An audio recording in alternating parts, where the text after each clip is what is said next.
का प्रावधान किए जाने की घोषणा करती हूँ।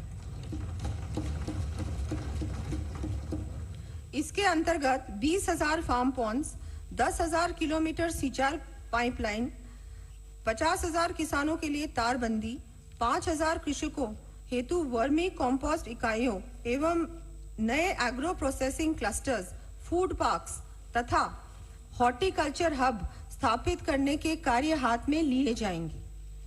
साथ ही 500 कस्टम हायरिंग सेंटर्स स्थापित किए जाकर ड्रोन जैसी नई तकनीक भी उपलब्ध कराया जाना प्रस्तावित है। माननीय सदस्यों को विदित है कि मिलेट्स, जिन्हें माननीय प्रधानमंत्री जी द्वारा श्री अन्न की संज्ञा दी गई है, इनके उत्पादन में हमारा प्रदेश देश में अग्रणी स्थान रखता है।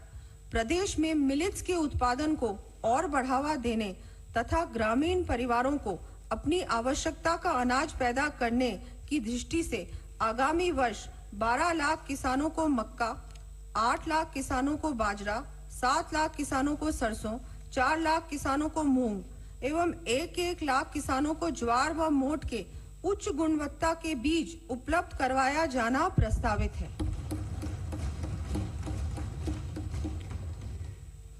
ग्रामीण अंचल में निवासरत परिवार अपनी आजीविका के लिए कृषि के साथ साथ डेयरी उत्पादन पर भी अत्यधिक निर्भर है।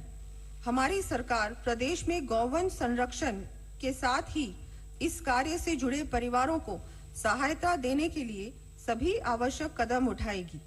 इसी दृष्टि से डेयरी से संबंधित गतिविधियों तथा गौवंश हेतु शेड, खेली का निर्माण तथा दुग्ध चारा बाटा संबंधी उपकरण खरीदने हेतु 1 लाख रुपए तक ब्याज मुक्त शॉर्ट टर्म ऋण उपलब्ध कराने के लिए किसान क्रेडिट कार्ड की तर्ज पर गोपाल क्रेडिट कार्ड योजना प्रारंभ करने की घोषणा करती हूँ। इस योजना में प्रथम चरण में लगभग 5 लाख गोपालक परिवारों को ऋण उपलब्ध कराए जाएंगे।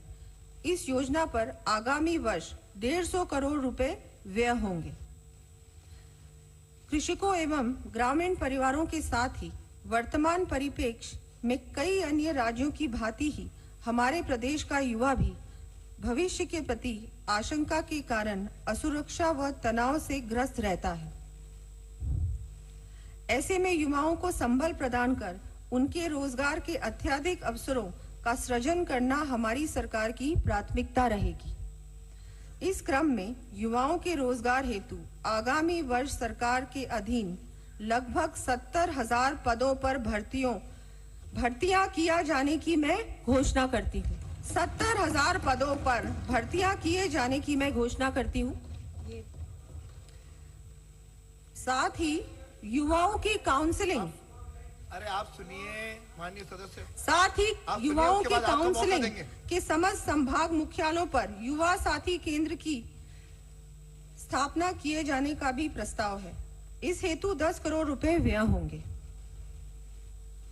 पिछली सरकार के कार्यकाल में पेपर लीक जैसी घटनाएं होने तथा समय पर परीक्षाओं का आयोजन नहीं होने से प्रदेश के युवाओं के भविष्य के साथ अन्याय हुआ।